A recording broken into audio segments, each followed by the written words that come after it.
Well, that was really disappointing.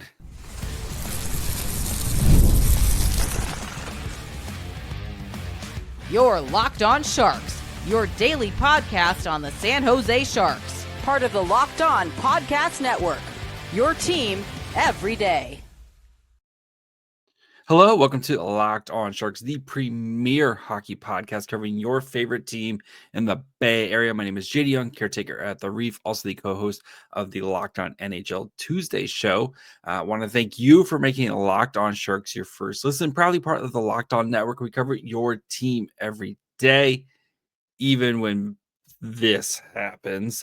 So if you want to be an everydayer, all you have to do is just follow wherever you get podcasts, or you can watch on YouTube as well. And today we're going to be we're not really going to be breaking down because this game there's very little on ice to take away. So we're going to kind of talk more big picture about this game, the disappointment and why you shouldn't like throw away months worth of goodwill that we've seen from this team because of one lousy performance. Talk about Vitek Vanecek and the struggles he's had since the great Columbus game, and look ahead to the rest of the road trip and why this can still be a really successful road trip for the Sharks. So before we get to all that, do want to let you guys know that today's episode is brought to you by FanDuel. You can start the season with a big return on FanDuel. New customers can place a $5 bet. You'll get started with $150 in bonus bets if you win your first $5 bet. Visit fanduel.com to get started. Ooh, that was tough. This game was very much the it felt like 2023-2024 game. And it's going to happen, right? You're, especially for a young team, you're going to get your butt spanked every once in a while. Okay. And this, I think, was a good reminder of what it takes to be a good team is consistency, right? Is can you string together good performance? And the Sharks had strung together a lot of good performances, and they didn't win all those games. You know, you look at like the Ottawa game where they completely outplayed Ottawa and they lost that game. You know, they played well against the Kraken for a game and a half, and you know they got up and held on in that game. They played really well against the Capitals on Tuesday, and you know it's hard to continually do that, especially for a team that is led by 18-year-old, a 19-year-old, a 22-year-old. Like most of your best players are, you know, either in their first or second like real seasons of NHL action. Like it's going to happen. And I think the thing that's most disappointing is that the team just looked completely flat, unprepared. I don't know, whatever word you want to use, right out of the gate, right? Where it was, you know, a minute and a half in, they gave up their first goal and they had no response for what Tampa was doing. And Tampa's a good team that's got a lot of, I know they're kind of going through it a little bit this year, but they still have the bones of a really good team. They have a great goaltender and they still have a lot of their star players. And they have new star players that have kind of kind of moved up, and like that's still a really good team, and they're going to make some noise in the playoffs. But I think this was just a nice reminder of like the Sharks still have a long road to go to be successful. But I also don't want to throw away what we've seen from this team in the past month. You know, we've seen this team win way more games than we've kind of expected to see from this team. And I think this team has built up a lot of goodwill over the past month with the style of hockey that they've played, the way they've kept games competitive, they've kept games exciting. Have they gotten a little lucky? Yeah. So, like, that's fine. But I'm not going to make like a declaration of like, oh, the bad Sharks are back. Like, it was one game where nobody looked good in this game. So I again, like we talked about after Monday's or after Tuesday's game, like could this team, why not us, right? Why not us? Why can't this team compete for a playoff spot? And it sucks that you went from that feeling, one of the best kind of feelings we've had as a fan base after an on ice performance in the past few years, to, oh no, this is the worst thing ever. This is the worst team that's ever been assembled. This is the worst team in the NHL. This is not the worst team in the NHL. If you think this is the worst team in the NHL, like, one, the Blackhawks just fired their head coach today. Two, like, did you just like wake up from a month-long nap or something? Like, this team has played really hard the past few weeks. I would say basically since that Vegas game, right? That Vegas game where they got shellacked, and that game they were missing Will Smith and no Celebrini and no Eklund. But that game they got shellacked. And they've had some performances. You point to the Wild game where they got outplayed against a very good Wild team, and but it sucks. I know it sucks, but it's one game, and one game doesn't make a season. And every team has these performances of like, yeah, man, we just got our butts kicked. And I think the big thing is, how do you respond? Right? How does this team look in practice tomorrow? Because I'm sure Ryan Warsofsky is going to have a tough practice for them, and he's been known to have tough practices. How does this team respond? And then on Saturday, when you play the Florida Panthers, how does this team start that game? And Florida's the defending champion. They're a very good team. They came back tonight. They won 7-5. Like, that team can score.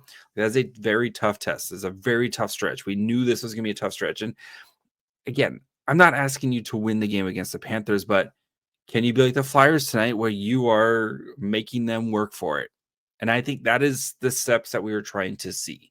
Right? How do you respond after a butt kicking like this? Because the Sharks got their butt kicked tonight, and like, if you look at the stats, they're somewhat close. But if you watching the game, it was just a comical amount of errors that unforced errors by the Sharks, and then as soon as they did them, Tampa was able to capitalize on them, right? And that's what good teams do. They force you into errors, and as soon as you make an error, they capitalize on it and they make you pay for it.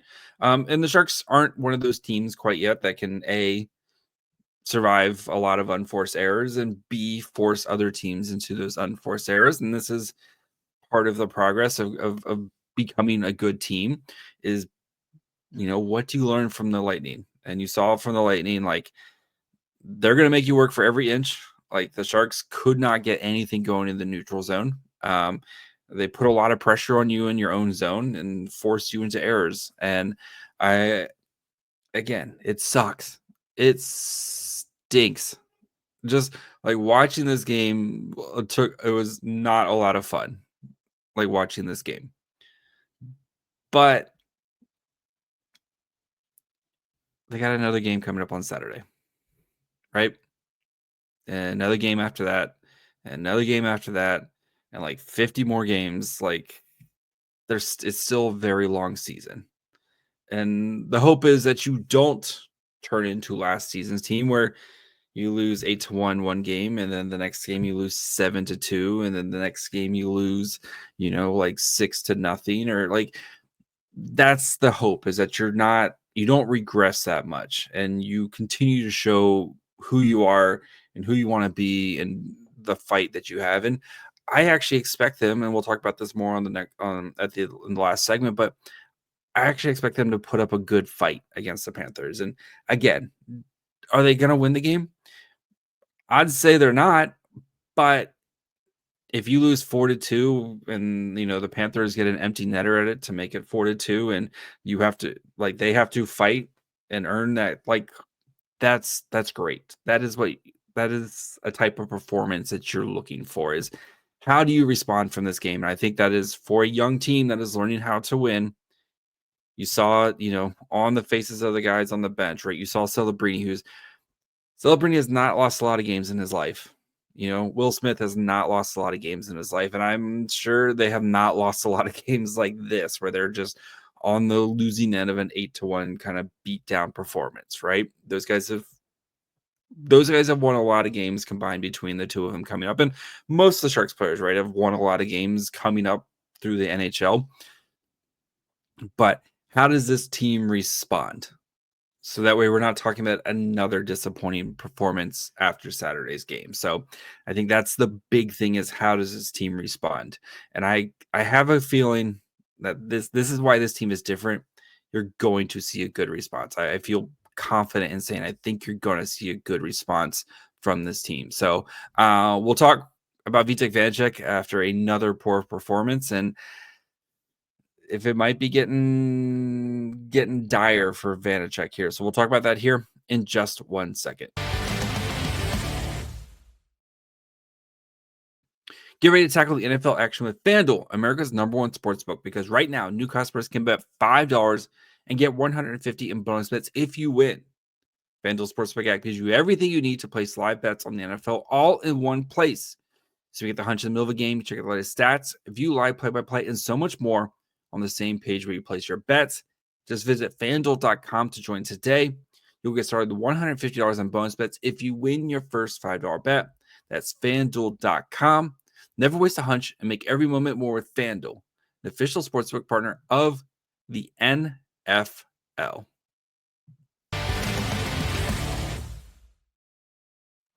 All right, before we continue, we talk about Vitek Vanecek and another not great performance. Do want to, of course, thank you guys for making Locked On Sharks your first listen, proudly part of the Locked On Network, where we cover your team every day.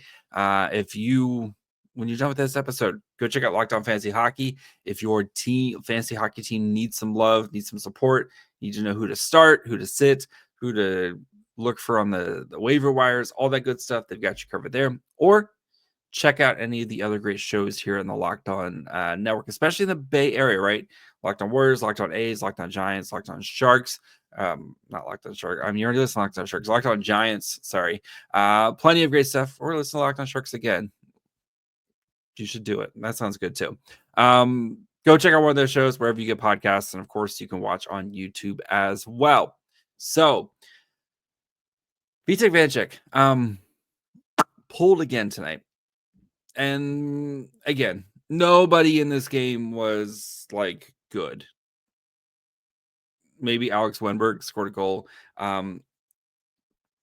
Nobody was good in this game. But Vitek Vanecek has not strung together the greatest performances recently, right?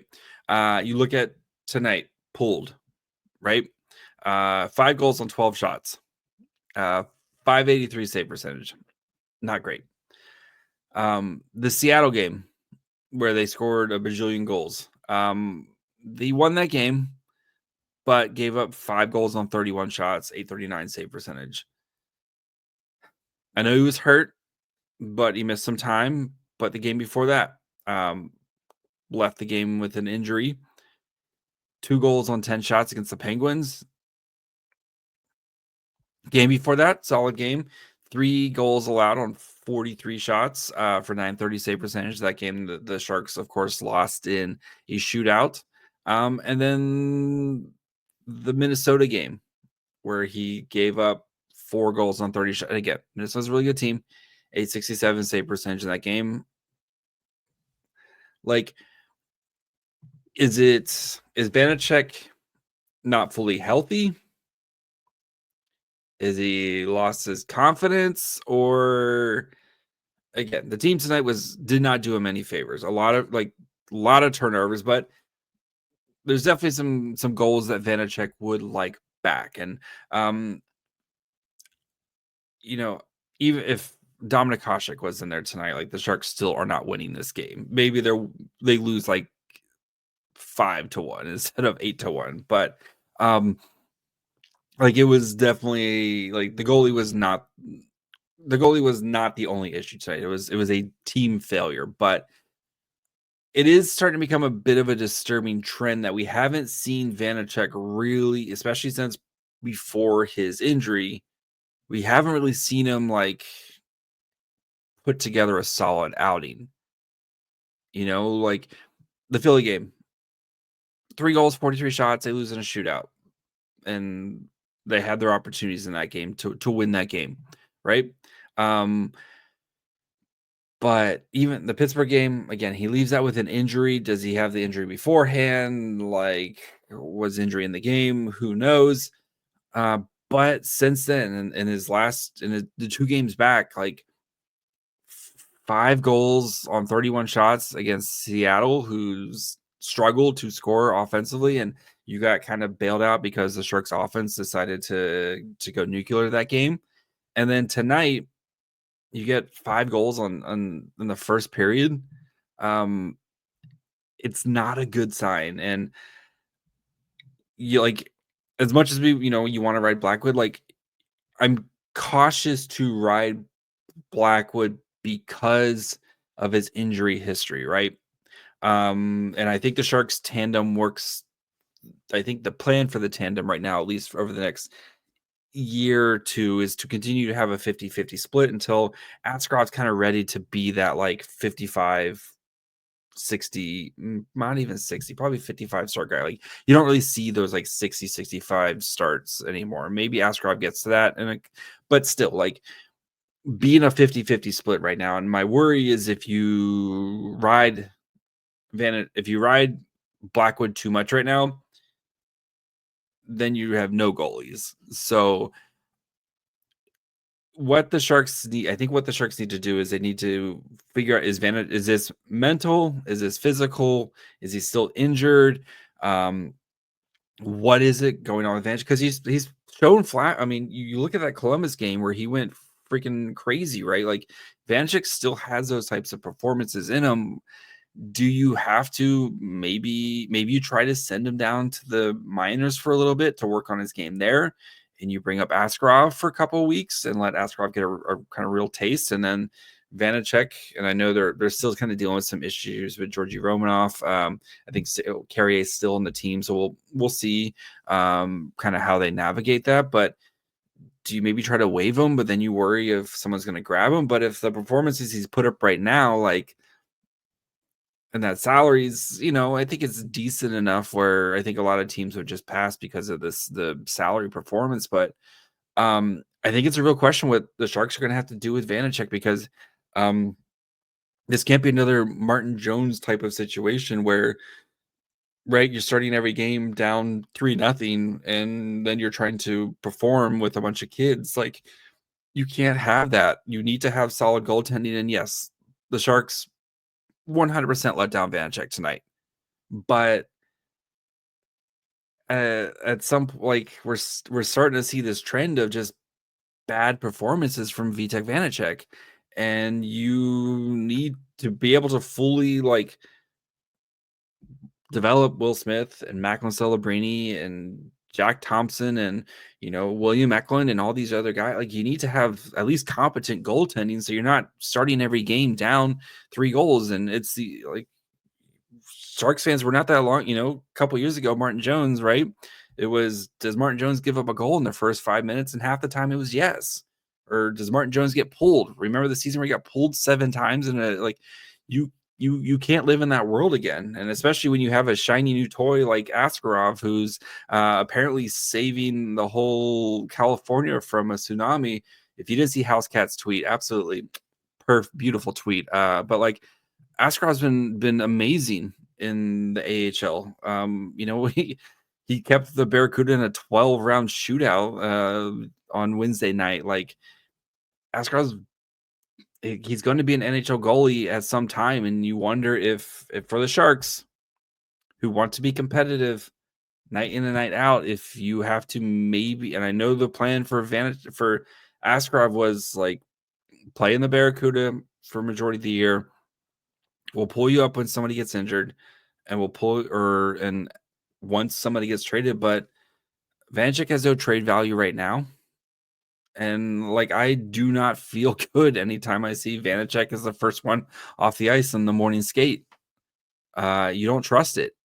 And again, Vanecek, if Vanecek could have been playing on his head tonight, and the Sharks still were not going to win this game, but it's becoming a bit of a trend, and he's going to most likely start one of these games, whether it's, probably maybe it's the Canes game, maybe it's the Blues game, but do you feel good about that? Because I sure don't. So, um, we'll see what the Sharks do here, but it's not good right now with Vanecek. Like, the vibes are really bad anytime Vanecek goes out there right now. And again, maybe he's still trying to come back from that injury. Maybe he came back too soon. But the Sharks are going to have to do something if they want to continue to be competitive over, this next stretch into Christmas, right? This is a kind of a big stretch for them, and we'll kind of talk about that here in a second. But if the Sharks want to continue to be competitive in these games, you're gonna have to get a better goaltending from someone other than Mackenzie Blackwood. So we'll talk about kind of the rest of the road trip here and kind of preview what's kind of coming ahead for the Sharks. So we'll get to that here in just 1 second.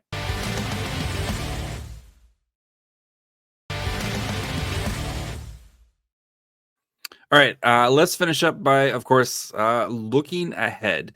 So, of course, the Sharks, they do have on Saturday, they do play the Florida Panthers. The Panthers, pretty good, like we've mentioned. So we kind of talk about this a little bit, but this game, like, how do you respond after an absolute butt kicking, right? I really want to see how the Sharks, especially the Sharks team, who really kind of starts game slow, and then by the third period heats up. Like, this Florida team will not give that to you. Like, this team knows how to put teams away. They can shut you down defensively. They might be getting Bobrovsky back here, so like I know he's been out. I think his family. I know he's been out. I think his family. I think they had another baby, if I recall correctly. But anyway, so he is currently out, and this team has won 4 out of their last 5, with the only loss they have at Pittsburgh in overtime, and they have been scoring a ton of goals. So the offense is going to need to, like, you're gonna have to try to outscore this team. Like, they've won 5-1 over Toronto, 6-3 over Carolina, 6-0 versus Carolina. They had the nice home and home. I love home and homes. We should need more home and homes. They lost to the Penguins 5-4 in overtime, and they came back and beat the Flyers 7-5 tonight. Like, you're gonna have to find your offense in this game. Like, you cannot try to win this game 3-2. Like, you're gonna have to try to outscore, and you need to come out on your toes. I'm really curious. Like, that is, I think, the biggest thing is you got to come out ready to go in this game. Then they're playing at Carolina, they're playing at St. Louis. So out of these next 3 games, like, if you want to kind of consider at least keep in the mix for things, you're going to have to at least get 2 points, hopefully 3. Like, if you come out with 3 points and then you add those with the 3 points that you got from Seattle, the 4 points you got from Seattle and Washington, if you coming on this road trip with 7 points, you got to feel like that's a win. And yes, losing 8-1 in the middle of it stinks, but like, looking at kind of the big picture, East Coast trip to where you played, if going into last weekend, you said you're playing at Seattle, at Washington, at Tampa, at Florida, at Carolina, at the Blues, and you get 7 points out of those 6 games. That's not too bad. Like, you would have been like, sign me up. Like, I'll take that. And yes, again, things stink right now because you lost 8-1. But still, this team's also won 4 out of their last 5 games, and they got goalied by Ottawa, and the Sharks goalie, just pooped the bed in that game. And so that game, Mackenzie Blackwood's been really good. But after that, you come home, you have Utah, who's struggled as of late. Winnipeg, who's also struggled as of late.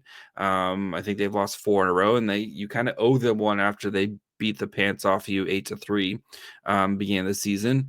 Colorado, whose goaltending has been atrocious. That could be another kind of track meet. Like, there's going to be opportunities here where, again, if this team continues to play competitively, that's the big thing, is just, can you play competitively? And I think you got a tough stretch here going into Christmas. I'm not gonna lie, this is a tough stretch going into Christmas for the Sharks here. And I think that's kind of the, like, can you get through that? Because then after Christmas, you have a nice homestand where you play some good teams, but you're going to at least be at home. And we've seen this team at home is a different animal, and especially the kids, Celebrini and Smith at home, are just, they play at a different level in the tank. So I think for the Sharks here, you're going to have to kind of try to navigate through to the Christmas break, right? You've got 1, 2, 3, 4, 5, 6, 7, 8 games until the Christmas break with no back-to-back. Like, you don't have to worry about back-to-back. So the hope is we can maybe see Will Smith in all these games if they continue to kind of with what they've been doing. But you're going to have to start games on time. And I think that's the biggest thing, is you're going to have to start games on time, and you're going to have to continue to navigate when things go poorly. And they just didn't do that tonight. So, again, like I said at the beginning, don't let one bad game throw away a lot of the goodwill that we have seen from this team, right? Like, the Sharks team has played really well. They haven't won all, maybe they haven't won all these games, but you have played really well recently. And, like, let that, like, we know this is a long process. We know this team probably isn't making the playoffs this year, but don't get too high. Maybe we got a little too high, myself included. We got a little too high after their win on Tuesday. We're allowed to enjoy nice things because we haven't had a lot of nice things over the past couple of years. But don't let an 8-1 loss beat you down. Like, this isn't the end of the world. Like I said, there's still 50 plus more games to go. The Sharks, they got a bit of a tough schedule here, but how do they respond? How do they navigate these when things like this happen? So we'll be back on Monday for a reaction to the weekend. I will be at the Barracuda game on Saturday for the Teddy Bear Toss. If you've never been to a Teddy Bear Toss, and you're in San Jose, like, I highly recommend going to the Teddy Bear Toss. It's a family tradition. Like, we went last year and for the first time, and it is quickly going to become a family tradition. Go bring a bag of stuffed animals. It goes to a good cause, to kids who need toys in the area. Like, it's an absolute blast. Like, you just feel the energy on Teddy Bear Toss night is just a different thing. Highly recommend it. The Barracuda are good. I know they lost on Wednesday, but, like, this is still a very good Barracuda team. Like, and you go watch Askarov. And Askarov's really fun. So make sure, though, of course, you're following wherever you get podcasts.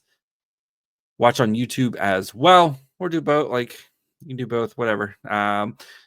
Follow the show wherever you get podcasts. Watch on YouTube. Follow the show on Twitter, Facebook, and Instagram at Locked On Sharks. Follow me on Twitter and Blue Sky at My Fry Hole.